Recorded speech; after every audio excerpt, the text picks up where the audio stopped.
Hello नमस्कार प्यारे विद्यार्थियों।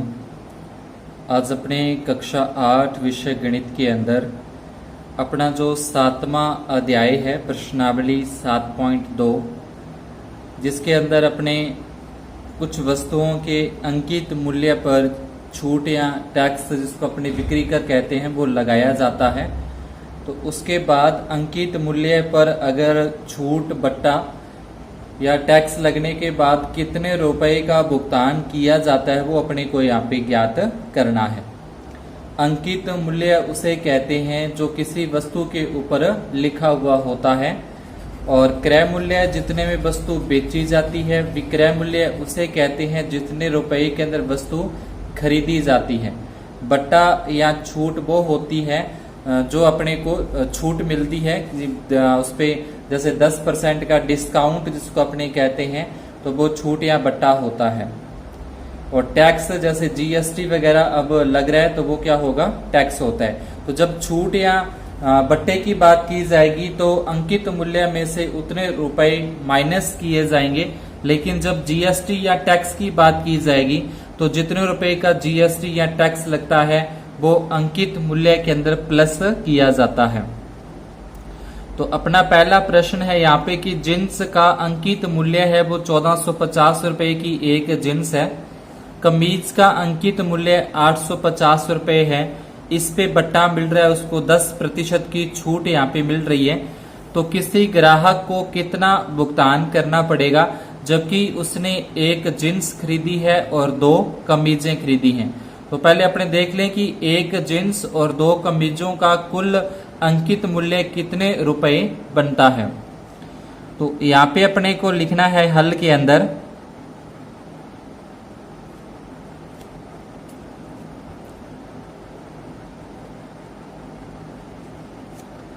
जींस का अंकित मूल्य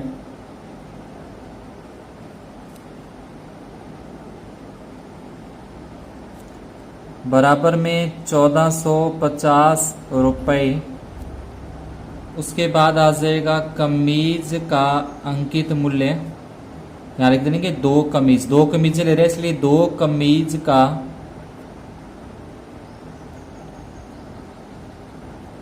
अंकित मूल्य।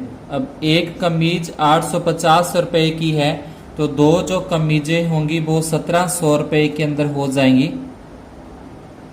तो उसके बाद आ जाए कुल अंकित मूल्य, यानी कि दोनों, एक जींस और 2 कमीजों का मिलाकर तीनों का कुल अंकित मूल्य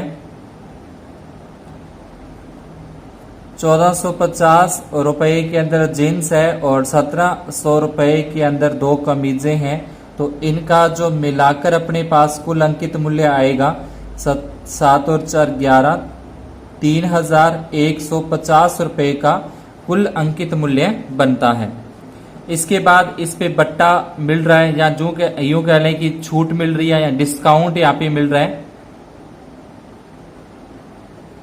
बराबर 10%। अब अंकित मूल्य का यानी कि 3150 का अपने 10% निकालें, बट्टा बराबर 3150 का 10%। तो इसका अगर अपने 10% निकालना है तो का की जगह पे गुणा का निशान और 10 आ जाएगा, और परसेंटेज का बटे के अंदर अपने 100 लगाते हैं। ये 1 0 से ये 1 0 कट जाएगी, ये सेकंड 0 से अपनी ये सेकंड 0 कट हो जाएगी। 315 को 1 से गुणा करें तो 315 रुपए क्या हो रहा है, इस पे अपने को छूट मिल रही है, डिस्काउंट मिल रहा है। यानी कि पहले जो उस पे कुल मिलाकर 3150 रुपए का जो सामान अपनों को बनता है उसमें से 315 रुपए की क्या हो रही है, छूट हो रही है, वो इसमें बट्टा मिल रहा है। तो जो इसका भुगतान अपने करना पड़ेगा तो यहां लिख देंगे भुगतान करना पड़ेगा बराबर 3150 में से 315 रुपए माइनस कर दें। 10 में से 5 गए 5, यहाँ 4 में से 1 गया 3, फिर उसके बाद 11 में से 3 जाएंगे 8 और 28, यानी कि 2000 और 835 रुपए का यहाँ पे भुगतान उसको करना पड़ेगा। उसके बाद लिख देंगे अतः ग्राहक को, यहाँ नीचे लिख देना अतः ग्राहक को 2835 रुपए का भुगतान करना पड़ेगा। सेकंड प्रश्न के अंदर अपने पास दे रखा है कि एक टेलीविजन का मूल्य 13,000 रुपए है, जिसके ऊपर बिक्री कर 12% लगता है, यानी कि इस पे टैक्स लग रहा है 12% का। तो विनोद द्वारा भुगतान की जाने वाली राशि अपने को यहाँ पे बतानी है। तो यहाँ पे आ जाएगा टेलीविजन का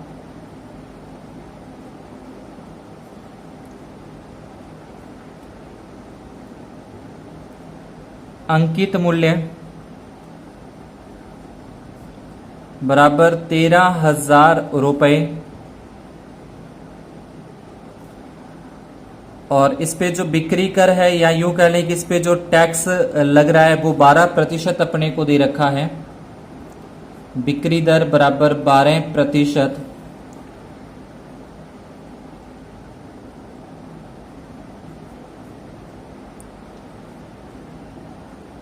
यह आ जाएगा 13,000 का 12%। तो अपने 13,000 का की जगह पे गुणा का निशान और 12 और बटे में यहाँ पे अपने पास आ जाएगा 100।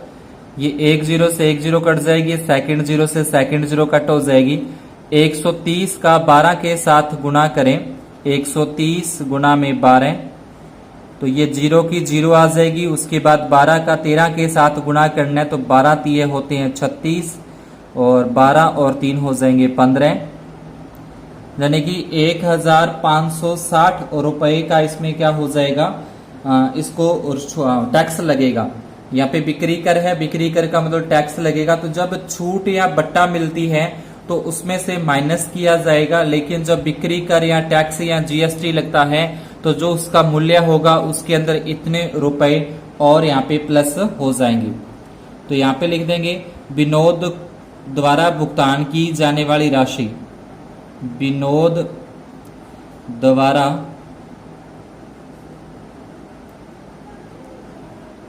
भुगतान की जाने वाली राशि, भुगतान की जाने वाली राशि। तो टेलीविजन का मूल्य था 13,000 रुपए, प्लस में 1,560 रुपए इस पे बिक्री का टैक्स लग रहा है। तो दोनों को मिलाकर यहाँ पे यानी कि दोनों को प्लस करेंगे तो ये हो जाएगा 14,560 रुपए है वो विनोद के द्वारा भुगतान करना होगा। अब तीसरे प्रश्न के अंदर है तो कुछ वैसा ही, लेकिन इसके अंदर अपने को उल्टा यहाँ पे दे रखा है। जैसे पहिएदार जूतों पर बट्टे की जो दर है वो 20% है। यदि भुगतान की गई जो राशि है वो 1,600 रुपए है, तो अंकित मूल्य यहाँ पे ज्ञात करना है। पीछे के दो प्रश्नों के अंदर अपने को अंकित मूल्य दे रखा था कि वस्तु का जो अंकित मूल्य अपने को दे रखा था, जैसे जींस का, कमीज का और टेलीविजन का, और उस पे अपने को बट्टे की दर या टैक्स की दर दे रखी थी और कितना भुगतान करना पड़ेगा ग्राहक के द्वारा वो अपने को बताना था। लेकिन यहाँ पे जो ग्राहक के द्वारा भुगतान किया गया वो यहाँ पे दे रखा है और बट्टे की दर दे रखी है और अपने को पूछा है कि उसका अंकित मूल्य कितना है। जब इस तरीके के प्रश्न अपने पास आते हैं तो इसको किस तरीके से करते हैं, सबसे पहले यहाँ पे अपने लिखेंगे हल के अंदर, माना कि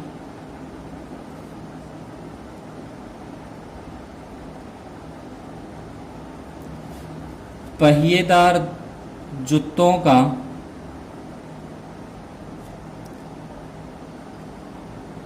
अंकित मूल्य, एक बार मान के चलते हैं कि पहिएदार जूतों का जो अंकित मूल्य है वो 100 रुपए है। अब इसमें बट्टे की दर दे रखी है 20%,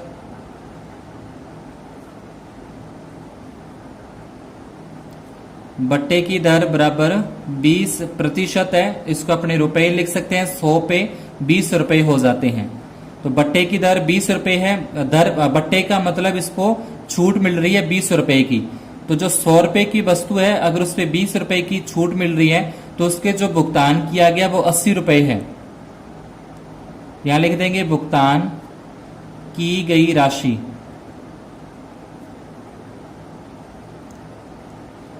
तो 100 रुपए की वस्तु है, उस पे 20 रुपए की छूट मिल रही है, तो भुगतान की गई राशि अपने को हो जाएगी 80 रुपए। यानी कि जब 80 रुपए भुगतान कर रहे हैं तो जो उसका अंकित मूल्य है वो 100 रुपए है। तो यहां पे लिख देंगे जब भुगतान की गई राशि, जब भुगतान की गई राशि 80 रुपए है तो अंकित मूल्य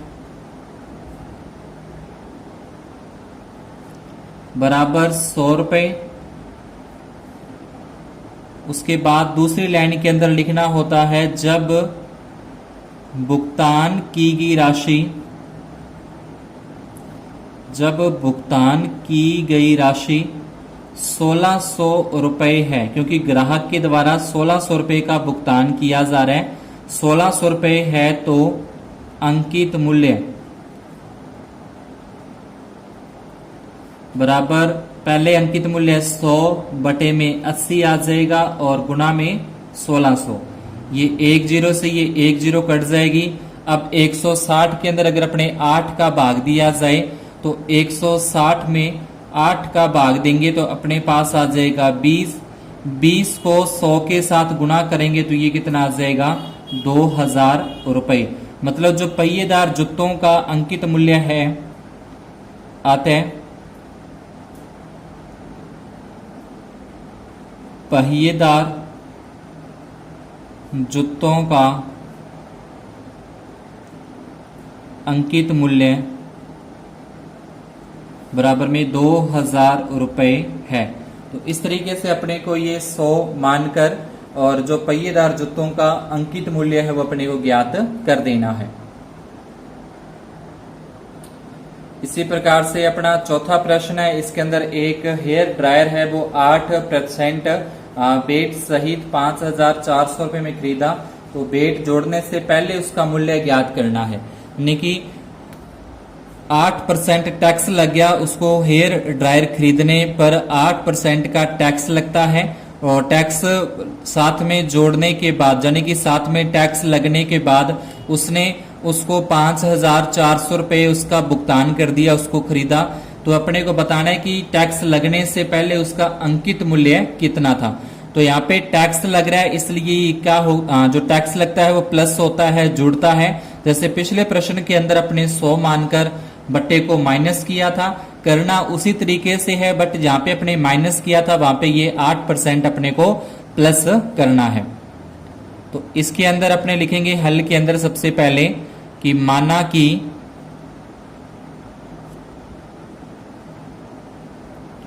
माना कि हेयर ड्रायर का मूल्य का अंकित मूल्य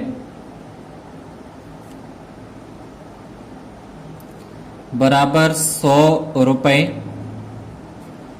उसके बाद इस पे लग रहा है बेट लग रहा है 8 रुपए का। तो भुगतान किया या लिख सकते हैं खरीदा।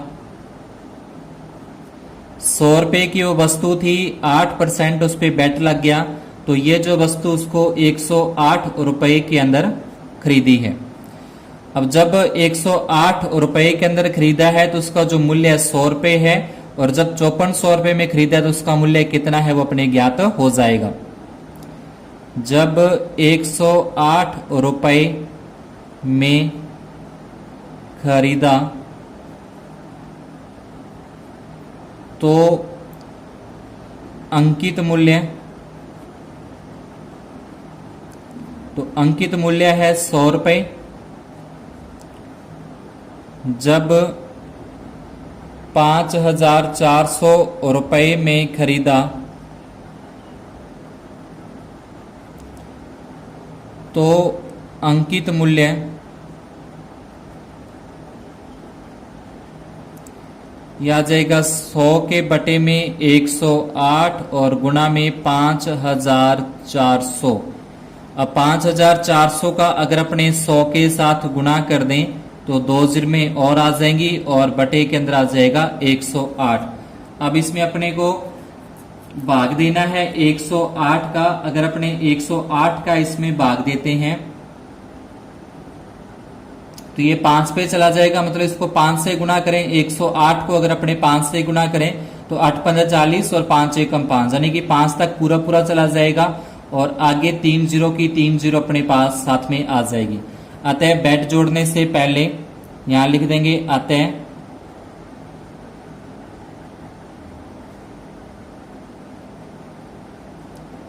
बेट जोड़ने से पहले हेयर ड्रायर का मूल्य ये अपने पास 5,000 रुपए आ जाएगा। इसी प्रकार से फिर आगे जो सेकंड है अपना 5वां पॉइंट है, 5वें प्रश्न के अंदर भी सेम इसी तरीके से आपको ये सॉल्व करना है। इसके अंदर भी लिख देंगे माना कि जो वस्तु है उस वस्तु का अंकित मूल्य आ जाएगा। माना कि वस्तु का अंकित मूल्य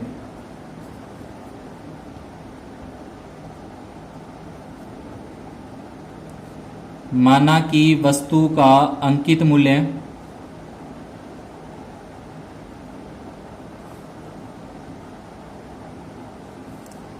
बराबर में 100 रुपए।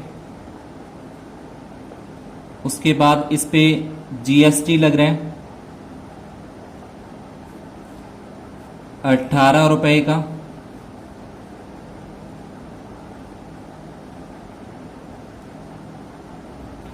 भुगतान की गई राशि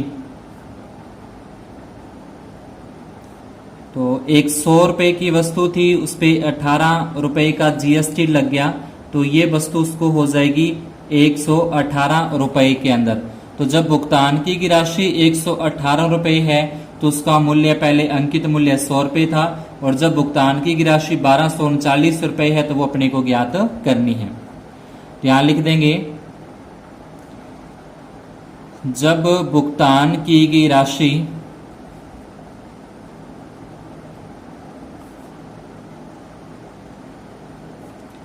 ₹118 है तो अंकित मूल्य बराबर 100 रुपए। और उसके बाद आ जाएगा जब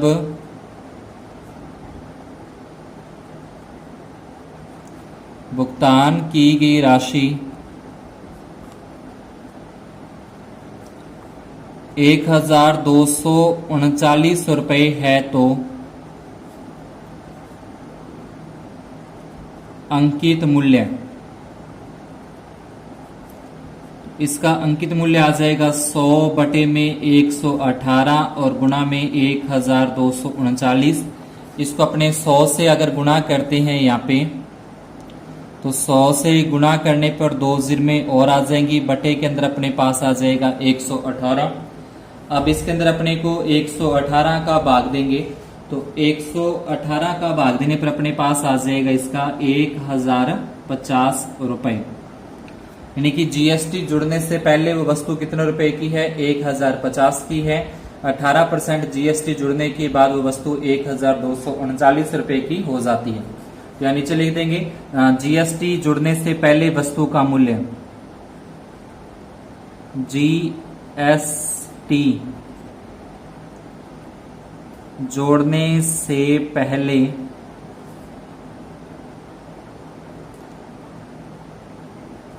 वस्तु का मूल्य, तो यह आ जाएगा 1,050 रुपए। तो आज की क्लास में अपने इतने ही, ये प्रश्नावली यहीं पे पूरी होती है। अगर आपको सवाल समझ में आए तो वीडियो को लाइक और चैनल को सब्सक्राइब जरूर करें। धन्यवाद और शुभ दिन।